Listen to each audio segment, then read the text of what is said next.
When the swelling was brought to attention by family members, which was initially 2 by 2 centimeters in size and which gradually progressed to about 3 times the original size. The swelling was never associated with a decrease in size. There was never a rapid increase in size. There was no pain with or without fever. There was no skin changes overlying the swelling with or without discharge. She complains of change in voice since the past 4 to 5 months. There is excessive sweating, and there is significant weight loss of about 15 kilograms over the past one year in spite of increased appetite. There is no history of cough with sputum or Cox contact. There is no history of any other swellings in the neck or elsewhere in the body. There is no history of difficulty in breathing or discomfort during swallowing. No history of other symptoms suggestive of hyperthyroidism. No history of symptoms suggestive of hypothyroidism. No history of therapeutic head or neck irradiation, and no history suggestive of metastasis. She consulted a surgeon 2 weeks back and was started on oral medications, after which she said that her symptoms of excessive sweating has improved and there hasn't been any further weight loss. She attained menarche at the age of 13 years. Her cycles are regular 28-day cycles with moderate flow for 4 to 5 days without any recent menstrual irregularities. She consumes mixed diet which includes iodized salt. Her bowel bladder habits are regular, sleep is not disturbed. Her appetite has increased and she does not have any addictions. She does not have any medical illness. She has no history of any surgery in the past. There are no history of similar swellings in the family and no thyroid or thyroid-related malignancies in the family. That's fine, I think.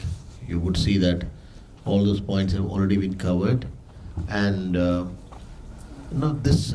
would suggest that don't mention about pain with or without fever. There is no pain, no? So there's no question of with or without now. You're getting my point? You have no money. Dollars or rupees now don't matter.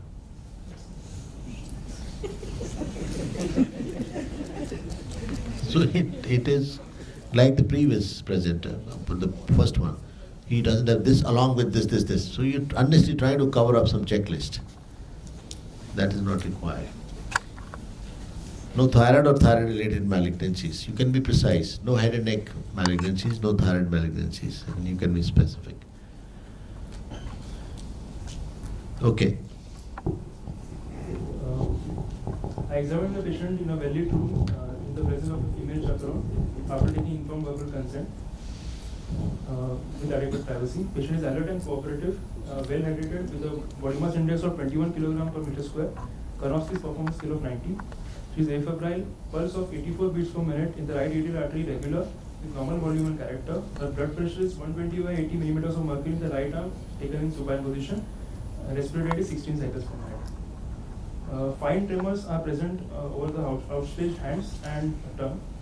There is no pallor, pedal edema, ictus, generalized lymphadenopathy or clubbing. No other signs suggestive of hyperthyroidism. Head and spine examination is normal. You see, here I would not go for the tongue tremors, etc. Because this is all right. And importantly, when they're, in this case, they are present. So what you could do here was that fine tremors are present in outstretched hands and tongue, but I'll describe them along with the head and neck examination. Please highlight that, because other signs would be asked. The rest is fine. Examination of head and neck. Examine the patient in a well-lit room, adequately exposing the neck in the presence of a female attendant in sitting position.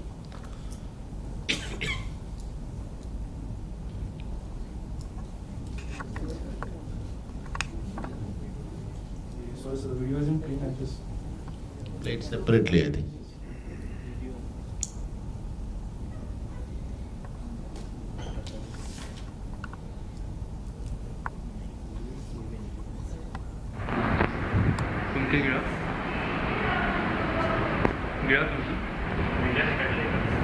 One thing you must do in this test, and especially in good exams, they watch it. Give a cup of water to and ask the patient to hold it and then swallow. Because swallowing the saliva can be a torture. You just keep doing it because you make her do repeatedly. So make it a point, it's important. On inspection, there is a single butterfly-shaped swelling in the thyroid region with the maximum horizontal and vertical dimension being about 7 by 4 centimeters. The lower border is distinctly visible and it is 2 centimeters above the suprasternal notch. It is extending from one sternocleidomastoid to the other. The borders are well defined except the lateral borders which appear to be going behind the sternocleidomastoid on both sides. The surface is smooth. The swelling moves freely on deglutition and it does not move on protrusion of tongue. There are no directed veins, scars or sinuses over the swelling, no visible pulsations, and there are no other swellings in the neck. Now you're doing so well. I don't know why did you get into this. This is not a routine ritual. Protrusion of tongue. I'll ask you to demonstrate it on somebody now. How do you look for tongue protrusion test? One, it was not required. In a swelling which is lying so low in the neck, the tongue protrusion test is not indicated. It's only for midline swellings which are in the upper part. Laterally lying swellings in the lower part, no. Demonstrate now. Naturally, then he has bought a question. Since he has bought it, he has to bail himself out. I'll ask the patient to extend the neck a little, open the mouth, and I'll ask the patient to protrude the tongue outside. And I'll see from the sides. Also, I can palpate to see whether the swelling is moving. See, one, you will make the patient sit. Two, you will make the patient extend as much as possible, not minimal, so that the thyroglossal tract becomes straight. And then you can inspect and palpate. At least the examination was not completely wrong, so you survived. There is no point even mentioning it. Most people mention it even in large swellings because they're so used to it. It moves on deglutition but does not move on protrusion, not required. Okay. On palpation, there is no local rise of temperature or tenderness. All the inspective findings of side, shape, extent were confirmed. The swelling has a smooth surface, firm consistency. It is not fixed to the adjacent structures. The trachea is central in position. The tracheal rings could be palpated in the suprasternal notch. Common carotid pulsations are well palpated bilaterally. There are no palpable cervical lymph nodes. Percussion was not done, sir. On auscultation, there is no proving. On systemic examination, cardiovascular examination, heart sounds are normal, no murmur. Air entry is equal on both sides. There are no added sounds. Now, before going to systemic, you would do the signs of toxicity here with the patient has symptoms. In the same examination, that's what I was trying to highlight. What are signs of toxicity you look for? So I look for tremors on the outstretched hands. And, So you would look for neurological and cardiac. Mention it this way. Neurological you did, fine and crude tremors. Where do you look for tremors? on the extended outstretched hands. Why do you extend and why do you outstretch? Extend outstretch because to relax the lumbricals. So when we relax them, then the normal function of the lumbric is to flex, so we extend them, and then we look for the tremors. Outstretch, why? You have to neutralize the interosseous so that lumbricals are left alone. And what did he say with the word? Outstretch arms is so that you can see. And now you can see directly by placing some paper on the hand, which you do, but preferably this fans off. Or you can place a paper underneath and show the torch from above. You can see the shadows, which would be magnified. So fine tremors can be seen that much more easily. Tongue tremors you mentioned. How did you look for tongue tremors? Again, not indicated, but you mentioned, so you have to. So again, I inspected from the side. I asked the patient to open her mouth and place the tongue just at rest without protruding it.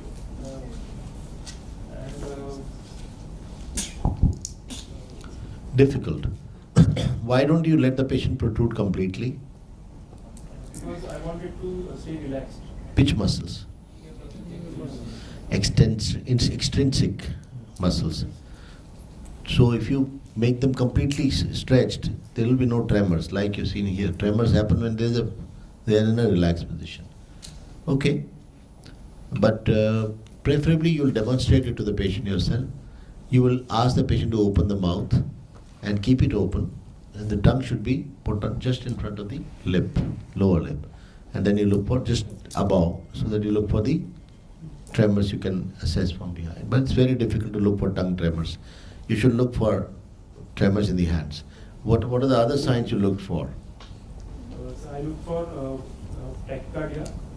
The pulse was 84 beats per minute. So tachycardia. You looked for it, it was not the pulse, you said. Say pulse. Next, what pulse do you get in thyrotoxicosis? For the character, we get hyperdynamic circulation, so we get quadrimal pulse. Tachycardia, arrhythmias, and whatever pulse. Yes. What else? Then for warm voice hands, it was not present.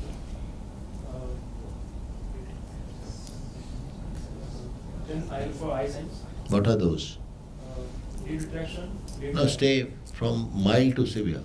So mild signs are. See, like for the pulse rate, 80 to 90, 90 to 100, more than 100. Mild, moderate, severe. So 80 to 90, 90 to 100, and more than 100. That's pulse. Now, eye signs.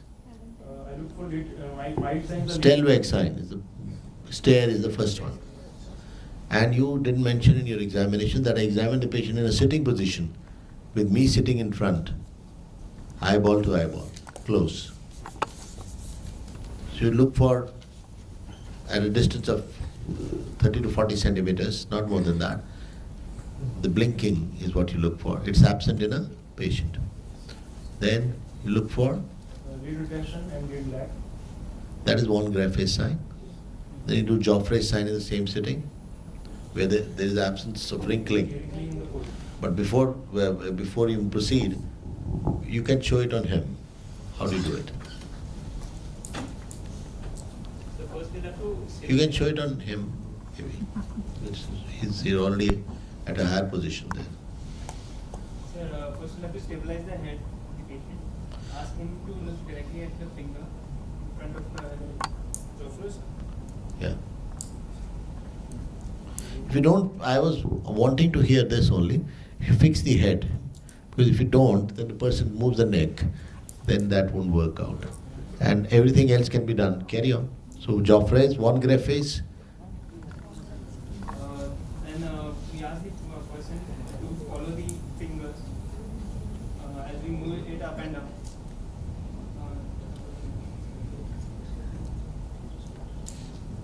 Okay.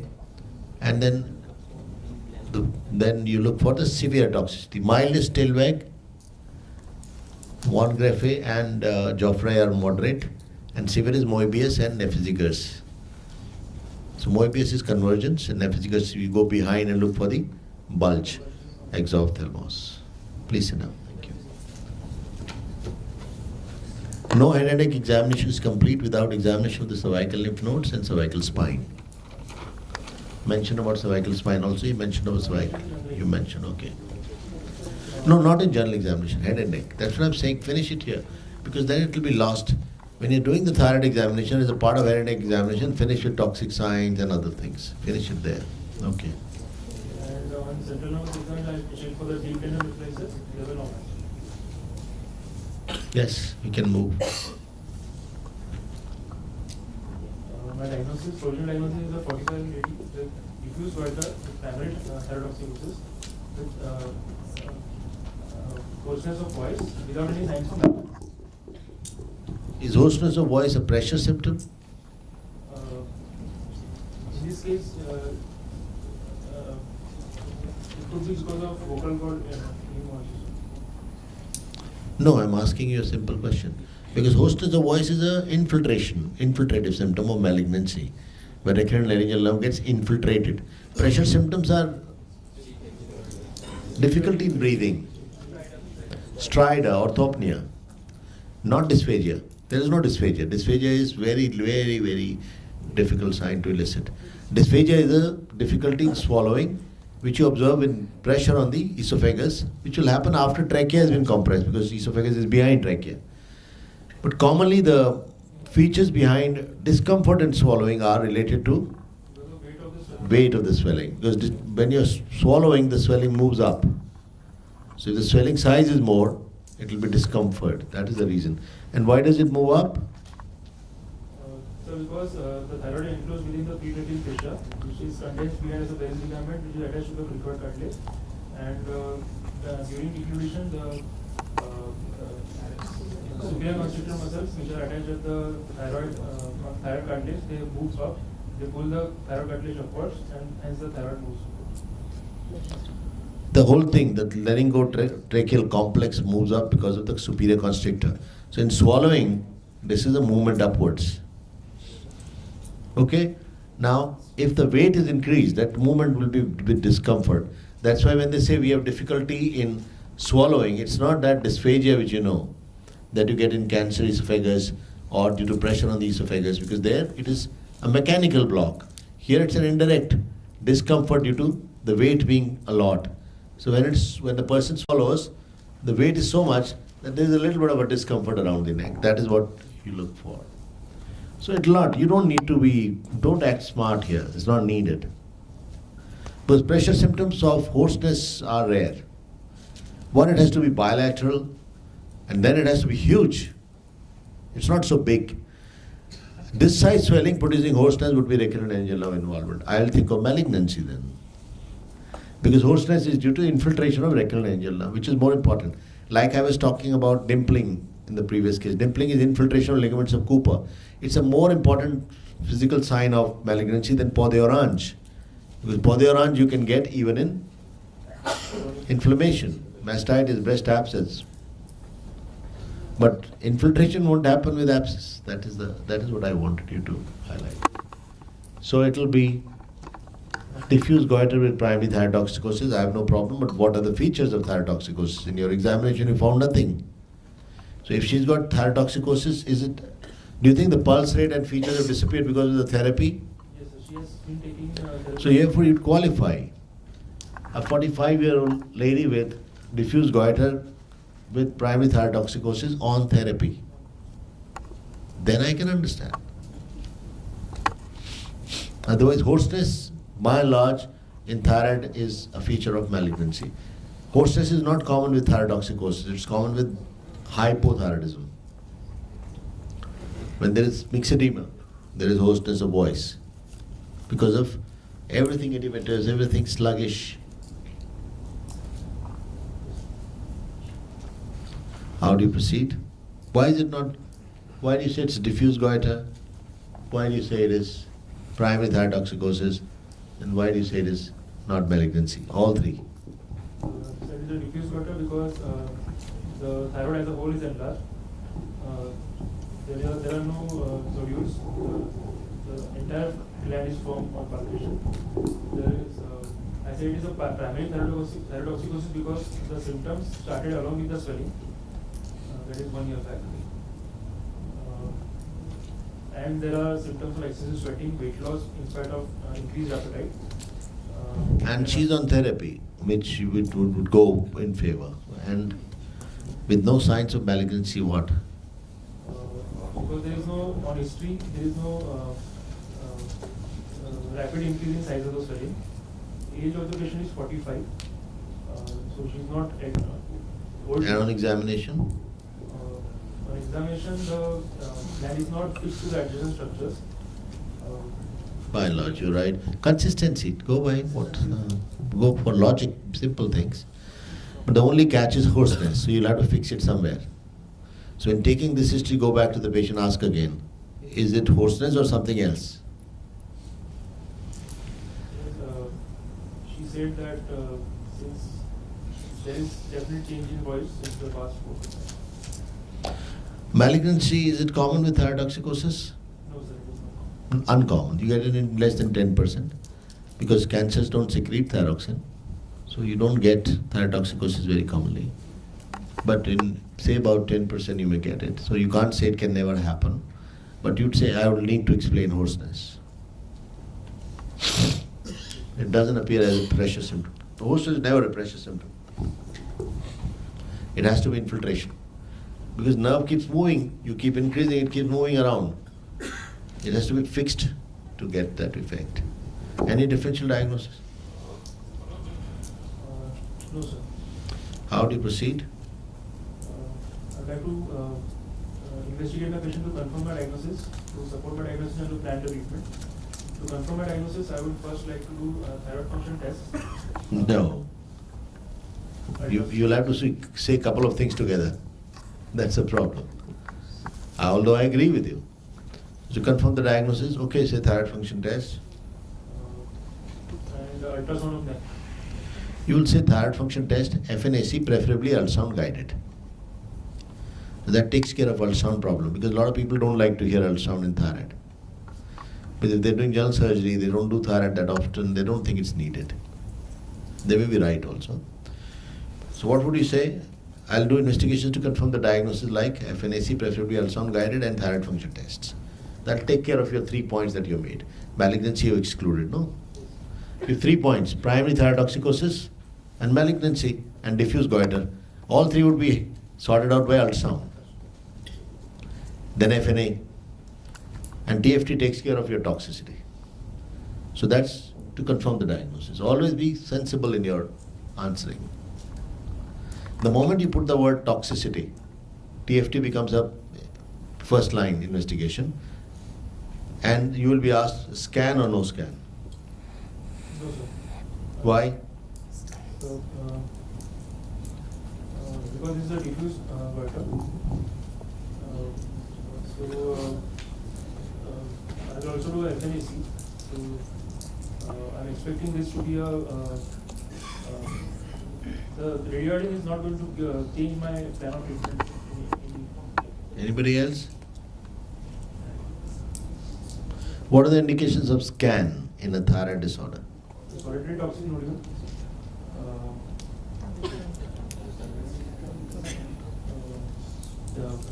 To check for recurrence, to check for post-surgery completion of the surgery. And an ectopic thyroid. Right? Now, you're right, in a diffuse goiter, it won't change your management, you're going to do total thyroidectomy, so how does scan help you? If you are going to do surgery. In solitary thyroid nodule, you get it done so that you can see activity elsewhere also. But scan has limited indications, and you're right about the indications you mentioned, so I agree with you, we don't need a scan. What treatment would you offer? Sir, I would start the patient on anti-thyroid medications and beta blocker to make a euthyroid. I will assess the response after 4 to 6 weeks. And but since I have ruled out malignancy on FNAC, so as per my assessment of the responsiveness to anti-thyroid drugs, I will plan further management. And since it is a small goiter, so if anti-thyroid drugs are taking care of and propanolol is taking care of her symptoms as well as the swelling, then I will like to continue the anti-thyroid medications. What is the risk of prolonged anti-thyroid drugs and propanolol in these patients?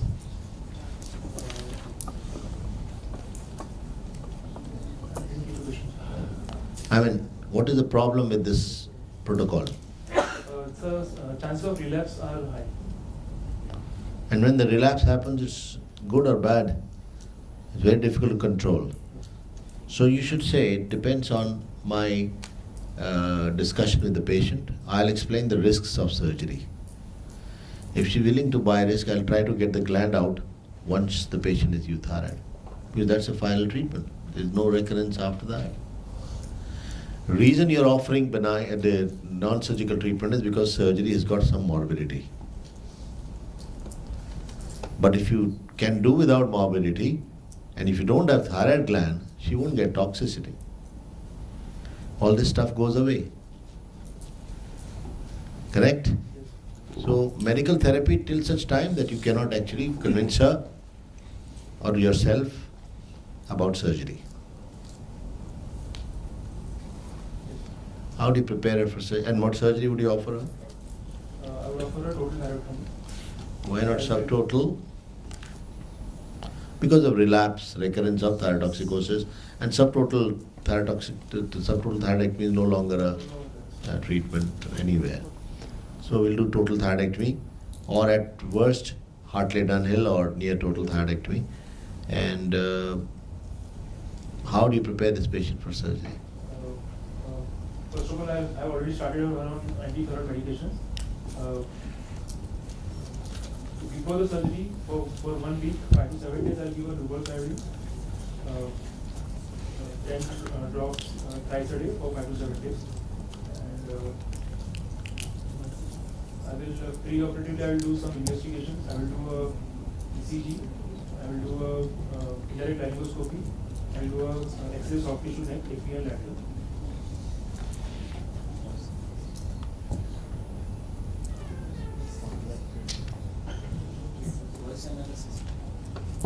They have started doing voice analysis now, mainly to find out if this voice change is not related to recurrent nerve.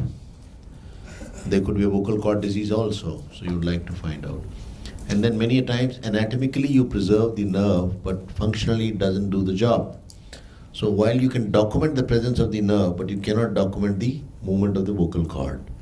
So you need to have a correlation between the two. Why beta blockers? To take care of the symptoms, sir, I start beta blockers first because they reduce the peripheral conversion of T4 to T3. And also they block the receptors. Basically in thyrotoxicosis, it's not the amount of thyroxine which is high. It is the sensitivity of the receptors to thyroxine which is increased. So you block the receptors, then you take care of the that's how you will, then you will take care of the secretion and finally get the gland out. Therefore beta blockers are continued during surgery and after surgery also to prevent thyroid storm. Right? What is thyroid storm? Thyroid storm constitutes of the vagus symptom complex, which includes insomnia, irritability, anxiety, anorexia, fever, Hyperpyrexia, everything hypermetabolic state. Management is ICU care. starting around antipyretics. Which antipyretics is not effective and contraindicated? Aspirin is not. Why is it contraindicated? The end product of salicylates is very similar to thyroxine in its biochemical formula. So they will both compete for the protein. So that will cause more thyrotoxicosis. So you'll do hydrotherapy, steroids, okay, propyl thiouracil, which is safe even in pregnancy. It's a very effective drug, and you will preferably prevent it. I'm not getting into if this is FNAC is papillary, you'll do total thyroidectomy with neck dissection. Medullary, you'll do a complete MEN workup, which includes ultrasound of the neck and abdomen, catecholamines 24 hours, urinary catecholamines, and the calcitonin and CEA and everything that you should read. Medullary, the answer is total thyroidectomy along with central neck dissection. If it is more than 4 centimeters, total thyroidectomy with ipsilateral, modified radical neck dissection and central neck dissection both. Bilateral, then you do bilateral MND, total thyroidectomy. You do red proto-oncogene with those with family history. If it is positive, then you do prophylactic thyroidectomy in children less than 4 years of age. Otherwise, total thyroidectomy with central neck dissection is done even in papillary today. Follicular neoplasm, if it comes, then you do hemithyroidectomy. Minimum biopsy is hemithyroidectomy. Minimum biopsy is hemithyroidectomy. Otherwise, FNAC is enough. There is no incisional biopsy in thyroid because of bleeding and seedling. And that takes care of most of the aspects of thyroid cancer. The advantage of doing surgery is that 10% which you are looking at will also be taken care of, which can be missed on FNAC, although FNAC is quite sensitive. So I wouldn't have asked you that question because you mentioned on FNAC if it is benign, then I'm not entertaining malignancy. I have been teaching all these cases for a long time, but this is one of the better presentations of thyroid case. Very crisp, very clear, and to the point. Most things were covered as they should be covered. If this was the case, usually the examination goes the pattern that you heard. There's nobody who's going to stop him from getting at least 65 to 70% marks. So give him a big round of applause. Before you start antithyroid drug, what investigations are done? I do a complete blood count. Yeah. And what is the first feature, clinical feature of, why do you do complete blood count? because one of the side effects of antithyroid drugs is agranulocytosis. Now, what will be the first clinical feature of agranulocytosis? Sore throat, URI, which is so common, so difficult to cite. But in a patient on therapy, it becomes very, very clear and visible. Any questions on thyroid? Yes. Name and question. Sir, Keval from Mumbai, sir. In this patient, would it be wrong to do a thyroid scan first and then probably target if you see any cold nodule? Give him the mic, so please. Sir, we know that the patient is thyrotoxic. Yeah, you're on. So, obviously, when we do a thyroid profile, the TSH is going to be very low. Would it be wrong to do a thyroid scan first? Probably target a particular region if we find something on the scan. Take that for FNAC under ultrasound guide. I had asked that question with this scenario in mind because you often hear that. The moment you find a bilateral disease, close your mind, both lobes have to come out. When you're doing surgery in this patient, you can't do less than one lobe or less than two lobes. So total thyroidectomy is the treatment. And if you're removing the whole gland, it doesn't really matter which is the active part, which is the recessive part. So it doesn't really help. Scan has very limited indications therefore. It won't be wrong, but it won't matter, it won't really help. What do you use for the scan? Iodine 123 or technetium 99 tagged scan will be done. So short acting for scan and long acting for therapy. So scan is usually, I tell you, if you go back a few years, scan was indicated in all toxic patients. But then they were not doing total thyroidectomy, they were doing subtotal. Today we have to remove the whole gland, so there's no help. And especially the part which is malignant will not be producing, will not light up. In medullary carcinoma thyroid, there is one more question which comes through, that is PET for some and RET for all, they say. So you do PET scan for some of them because there is no you can't do iodine scan for medullary. Medullary doesn't have radioactive iodine related issue. So you do PET scan there. So that there the follow-up is totally different. But by and large, you would not need it. Any other question? A patient present with thyrotoxicosis, can we offer FNAC in the same? Please pass. Sir, a patient present with thyrotoxicosis, can we offer FNAC in same sitting or we wait till the patient gets thyroid? I know why you're asking this because one of the side effects of FNAC they've written in your book is thyrotoxicosis. It is when we were doing blind hitting. Now ultrasound guided FNAC is a reasonably safe procedure to be done beforehand. If I know beforehand the patient has got malignancy, my approach would differ. The best time to do an FNAC is when the patient comes to you. After the patient has become euthyroid, you do an FNAC, she may become hyperthyroid again due to FNAC, if FNAC was the cause. Nobody knows how it happens, but they think spillage is the reason. So it can be done, there's no contraindication. His question, he asked whether in scan we find out malignancy and lymph. So just wanted to ask if malignancy we can go for prophylactic neck dissection, sir. Central lymph node dissection. Look, don't connect wrong dots because you're trying to draw a rose and you end up drawing a donkey. He was asking a totally different question. There is no connection between his question and your question. Let's first kill that issue. But yes, you were reminded of the scan because of that reason. See, if the question is if you can find malignancy before you operate, you can do central dissection. That is a different question altogether. I'm doing total thyroidectomy for a benign disease based on my FNAC report, which is ultrasound guided. I don't need a scan to guide it. The whole question of scan was before that era.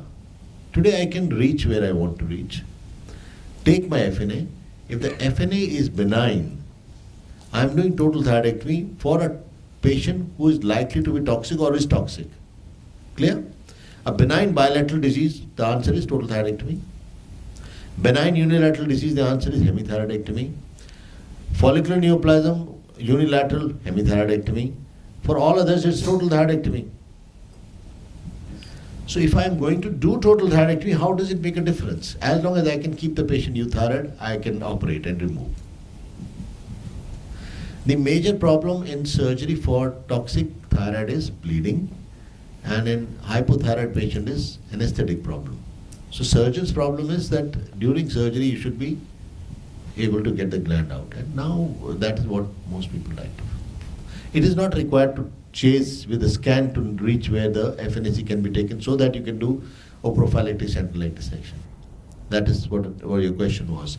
It is not required.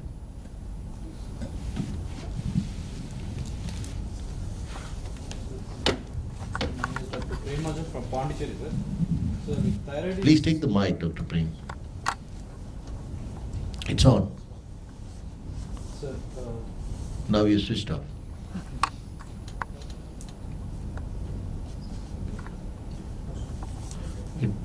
It was on earlier. Push the button forward. Hold it. Yes. Hold the button down. Can you show it? It was on just now when you were playing. And please don't switch it off when you're passing it, so that it is on.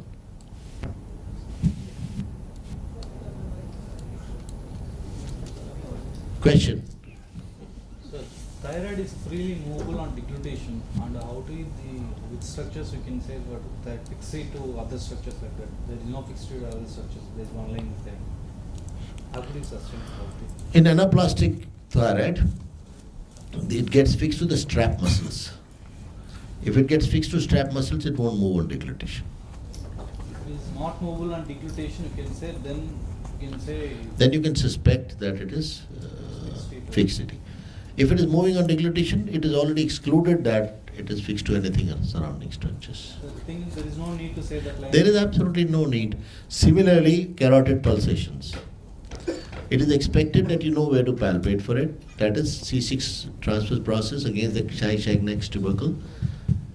One each time, because you don't want a baroreceptor stimulation. Not that you will cut off the blood supply to the brain. That's not a correct answer. It's a stimulation of the baroreceptors which causes syncope. So one side and against it.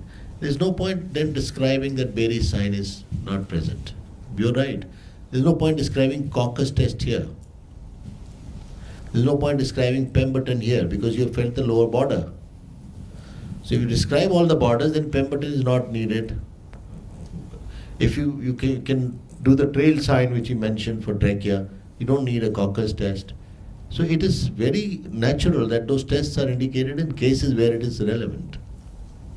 So it is not fixed to surrounding structures. It's very obvious if the swelling is moving on deglutition. Last question. Dr. Palak, sir, indirect laryngoscopy needs to be mentioned. Yes, he has mentioned it also. It is mandatory because indirect laryngoscopy in this case would be even otherwise required because patient has got symptoms. But even in a situation where we were talking about the quality of voice assessment, in addition to indirect laryngoscopy, that includes indirect laryngoscopy.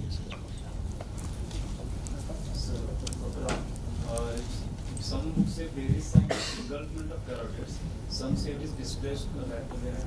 Engulfment is Berry's sign. Displacement is no sign. As long as patient has carotids which are palpable separately, there is no problem.